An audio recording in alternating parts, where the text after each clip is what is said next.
என் இடத்துல ஒரு இன்ச்சு கூட என் தம்பிக்கு போயிடக்கூடாது, என்னிடத்துல ஒரு இன்ச்சு கூட என் அண்ணனுக்கு போயிடக்கூடாது, அக்காவுக்கு போயிடக்கூடாது, அவளுக்கு போயிடக்கூடாது, இவளுக்கு போயிடக்கூடாது. பாட்டிகளும் பொறாமை. சாகும்போது நாம் எதையும் எடுத்துக்கொண்டு போகிறவர்கள் அல்ல. அங்கே காயினுக்கு பொறாமை உண்டாகிவிட்டது. என்னுடைய காணிக்கை அங்கீகரிக்கவில்லை, அவருடைய காணிக்கை மட்டும் அங்கீகரிப்பாரா என்கிற பொறாமையிலே காயின் ஆபேலை கொலை செய்கிறார். கர்த்தருடைய பிள்ளைகளே, கொலைங்கிறது புதிய ஏற்பாட்டுல சொல்லப்பட்டிருக்கிறது. நாவினால் பேசும் பொழுது ஒரு மனிதன் சாகிறான். மரணமும் ஜீவனும் நாவின் அதிகாரத்தில் இருக்கிறது என்று வேதவசனம் சொல்லுகிறது. நம்முடைய சகோதரன் தானே, ஒரே தாயின் வயிற்றில் பிறந்தோம், விட்டு கொடுத்தா என்ன ஆயிரப்போகுது? ஒரு அடி நிலமோ இல்லைன்னா ஒரு செண்டோ இல்லைன்னா மொத்தமுமோ வச்சு ஆசீர்வாதமா இருந்துட்டு போகட்டும். இந்த பூமியில இருக்கிற வரைக்கும் நம்ம ஆண்டவருடைய பிள்ளைகள். அதனால நம்ம சகோதரனுக்கு விரோதமாய் நாம் எதுவும் செய்யக்கூடாது. இங்கே காயின் செய்தது போல நம்மளுடைய வாழ்க்கையில் ஒருபோது வரக்கூடாது.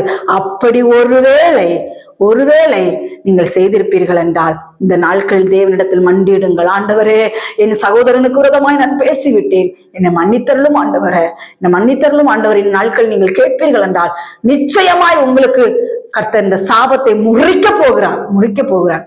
அந்த ஃபர்ஸ்ட் சொன்னது போல சாபத்தையும் பாவத்தையும் எல்லாத்தையும் இயேசு சிலுவையில் அறைந்து விட்டார் என்றால், அந்த சிலுவையில் அறைந்தவர் இயேசு, அடிக்கப்பட்டவர் இயேசு, அடிச்சு எல்லாவற்றையும் நிறைவேற்றிட்டு போயிட்டாரு. ஆனால் நமக்கு பங்கு இருக்கிறது.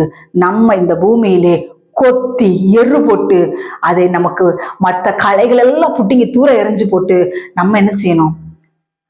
கனி கொடுக்கிற தென்னை மரம் கண்ணை வைக்கலாம், கொய்யா மரத்தை வைக்கலாம். கனி கொடுக்கிறது, அதான் ஆண்டவர் சொல்றார், கனி கொடுங்கள் என்று சொல்லுகிறார். கனி கொடுக்கிற வாழ்க்கை நம்மளுடைய வாழ்க்கையில வேணும்.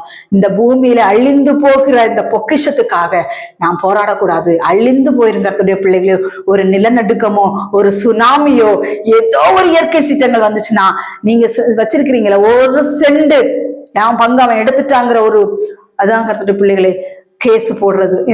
ஆண்டவர் சொல்றார், கேஸ் போடுற காரியங்கள். கிறிஸ்தவர்கள் போலீஸ் ஸ்டேஷன்ல போய் கேஸ் போடுறது.